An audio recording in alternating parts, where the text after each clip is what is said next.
today's pattern be good at? How many questions can we make with these patterns? ကျွန်တော်တို့ဒီ pattern လေးကိုသုံးပြီးတော့မေးခွန်းတွေဘယ်လောက်လုပ်လို့ရလဲဆိုတာကိုသိပြီးသားဆိုရင်ဒီဗီဒီယိုကြော်သွားလိုက်ပါမသိသေးတော့စစ်ကြည့်ပါ Okay အားလုံးမင်္ဂလာပါကျွန်တော် Ezra ပါဒီနေ့ကျွန်တော် episode 3ကနေပြီးတော့ပြန်လည်ကြိုဆိုလိုက်ပါတယ်ဒီနေ့ဆိုရင်ကျွန်တော်တို့ပြီးခဲ့တဲ့နေ့ရက်ကကျွန်တော်လုပ်ခဲ့တဲ့ episode 1 2ရဲ့အပိုင်း10ပေါ့နော် episode 3ဖြစ်ပါတယ်ဒီနေ့ episode လေးကိုမပြောသေးခင်မှာကျွန်တော်တို့share episode လေးတွေကိုကြည့်ကြပြီးပြီလားမလို့လာရသေးဘူးဆိုရင်ဒီ episode လေးကိုမကြည့်သေးခင်မှာ share 1 2ကိုအရင်သွားပြီးလေ့လာပေးဖို့တောင်းဆိုချင်ပါတယ် Today it is very hot ဒီနေ့ကရာသီဥတုအရန်ပူတယ်အဲကြောင့်မလို့ကျွန်တော်ဒီဗီဒီယိုလေးကိုတော့ကျွန်တော်ရဲ့နောက်ဖေးလေးမှာလာလုပ်လိုက်တာပါဒီနေ့ episode 3မှာဘာကြောင့်ပြောချင်လဲဆိုတော့ပထမဆုံးကျွန်တော်ပြောလိုက်တဲ့ဒီ pattern ပေါ့နော် be plus got plus now ဆိုတဲ့ pattern လေးကိုသုံးပြီးတော့မေးခွန်းတွေဘယ်နှမျိုးလောက်လုပ်လို့ရလဲဆိုတဲ့အကြောင်းကိုဒီဗီဒီယိုမှာရှင်းပြပေးမှာဖြစ်ပါတယ်ဒီ episode တွေမှာကျွန်တော်နောင်တွေဂျရန်နောင်တွေသုံးပြီးတော့ဒီ pattern လေးနဲ့ကျွန်တော်တို့ရေးခဲ့ကြတာပေါ့နော်ဒီ episode မှာကြာတော့ကျွန်တော်တို့ဒီ pattern လေးကိုသုံးပြီးတော့ main goal တွေဘယ်လိုမေးမလဲပေါ့နော် Okay ဒါဆိုရင်ကျွန်တော်တို့စလိုက်အောင်ဒီ be plus golden plus noun တို့မဟုတ်ဂျရန် nouns ကိုသုံးပြီးတော့ main goal အနည်းဆုံး2မျိုးလုပ်လို့ရပါတယ်နံပါတ်1 yes no question တွေလုပ်ပြီးတော့မေးလို့ရပါတယ် yes no question လို့ပြောလိုက်ရင်ကျွန်တော်တို့ငယ်တော့ကဆိုရင်အများသိကြတဲ့မြန်မာလိုအဖြစ်ဆိုရင်လာမေးgoalပေါ့နော်လာနဲ့ဆုံးတဲ့မေးgoalတွေကိုလုပ်ပြီးမေးလို့ရပါတယ်အထူးသဖြင့်သူ့ကိုကျွန်တော်တို့က close question လို့လည်းခေါ်တယ်ဘာလို့လဲဆိုတော့အဲ့လိုမေးခွန်းလေးတွေကverb to be လေးကိုရှင်းထုတ်ပြီးတော့မေးရတဲ့မေးခွန်းတွေအရင်လဲလွယ်တယ်ပေါ့နော်သူ့ကိုပြန်ဖြေတဲ့အခါကျရင်လည်းကျွန်တော်တို့ဟုတ်တယ်ဆိုရင် yes လို့ဖြေလိုက်ရုံပဲမဟုတ်ဘူးဆိုရင်လည်းကျွန်တော်တို့ no လို့ဖြေလိုက်ရုံပဲအဲကြောင့်မလို့အများစုက yes no question လို့ပြောကြတာပေါ့နော်ဘယ်လိုပဲပြောပါ yes no question ပဲပြော closed question ပဲပြောဒါမှမဟုတ်ကျွန်တော်တို့မြန်မာလိုအဖြစ်ဆိုရင်ကျွန်တော်တို့လာမေးခွန်းပဲပြောဘယ်လိုပဲပြောအတူတူပါပဲနော်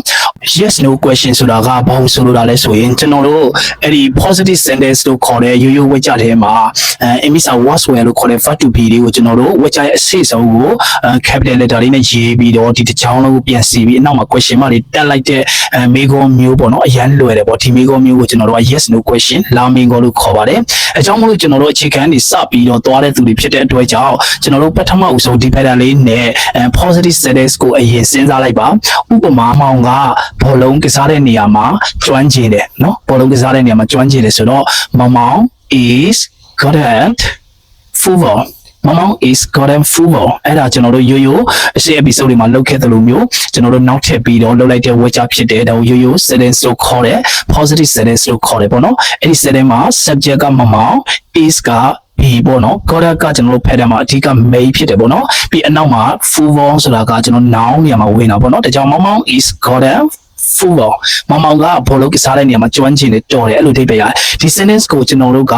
yes no question လုပ်ချင်တယ်ဆိုရင်အရန်လွယ်တယ်ဒီ sentence မှာပါတဲ့မောင်ရဲ့အနောက်က verb to be ဖြစ်တဲ့ is ကိုအစစ်ထုတ်ပြီးတော့ဝိတ်ချတဲ့ကြောင်းလုံးကိုပြန်ပြီးတော့စီပြီး question မှတွေတက်ပေးလိုက်ရုံပဲเนาะဒါဆိုရင်ဘယ်လိုဖြစ်သွားမလဲ yes no question က is မောင် good at football ပြီးတော့ question မှာပေါ့နော်ဒါတော့ပြန်ပြောမယ်ဆိုရင် is မောင် good at football အဓိပ္ပာယ်ဘယ်လိုဖြစ်သွားလဲဆိုတော့မောင်ကဘောလုံးကစားတဲ့နေရာမှာတော်လားဟင်မောင်ကဘောလုံးကစားတဲ့နေရာမှာကျွမ်းကျင်လားဟင်ဆိုပြီးတော့အဲ့လိုမေးလိုက်သလိုမျိုးကျွမ်းကျင်လားဒါကြောင့်မို့လို့မြန်မာလိုဘာသာပြန်ရင်လားနဲ့ဆုံးလို့သူ့ကိုကျွန်တော်တို့က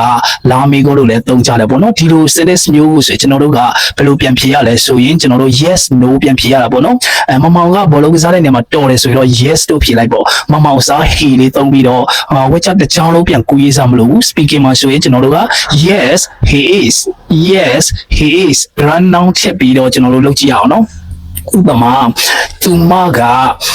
ကတချင်းဆိုတဲ့နေရာမှာတော်လားအဲ့လိုမေးချင်တယ်ဘယ်လိုမေးကောင်းမလဲ positive sentence ကိုအရင်စဉ်းစားလိုက်သူမတချင်းဆိုတဲ့နေရာမှာကျွမ်းကျင်တယ်တော်တယ်ဆိုတဲ့ဝေကြောက်အရင်စဉ်းစားလိုက်မယ်နော်ဒါတော့ she is good at singingဆိုတာကတချင်းဆိုခြင်းအဲ့ဒီ verb ကို ing ပေါင်းပြီးတော့ gerund noun လောက်ထားတာပေါ့နော်ဒါတော့ကျွန်တော်ရှေ့ဗီဒီယိုမှာပြောပြပြီးသားဆိုထပ်မရှင်းတော့ဘူးနော် okay အဲ့ဒီ sentence ကိုကျွန်တော်တို့ကyes no sentence ပြန်လုပ်မယ်ပေါ့နော်ဘယ်လိုလုပ်မလဲနော် is she good at singing is she got a singing သူမသချင်းဆိုကောင်းလားသချင်းဆိုတော်လားအကယ်၍တော်တယ်ဆိုရင်တော့ yes she is မတော်ဘူးဆိုရင်တော့ no she isn't အဲ့လိုဖြေလိုက်ရုံနဲ့ပြီးသွားပြီပေါ့နော်ဒါအဖြေပေါ့အဓိကလိုရင်းချင်းကကျွန်တော်တို့အခုသိရမှာက yes no question ကိုဘယ်လိုလုပ်လဲဆိုတာကိုသိရမှာပေါ့နော်ဒီ pattern ကိုသုံးပြီးတော့ yes no question တိဆောက်သွားတယ်ဒီနေ့ကတော့ဒီလောက်ပါပဲနောက် episode ကြရင်ကျွန်တော်တို့မေးခွန်းလုံးပြီးနောက်တစ်မျိုးကိုကျွန်တော်ရှင်းပြမှာဖြစ်တယ်နော်ဒီ episode လေးကကိုယ့်အတွက်အကျိုးရှိတယ်ဆိုရင် comment မှာအကျိုးရှိတယ်လို့ရေးသွားပေးပါနော်ပြီးတော့ share သွားဖို့လည်းမမေ့ပါနဲ့ follow မလုပ်ရသေးတဲ့သူတွေ follow လုပ်သွားပေးဖို့ပြီးတော့ comment ရေးသွားဖို့လည်းမမေ့နဲ့နော်ကျေးဇူးများတင်ပါတယ် episode 4မှာပြန်လည်တွေ့ဆုံကြမယ်နော်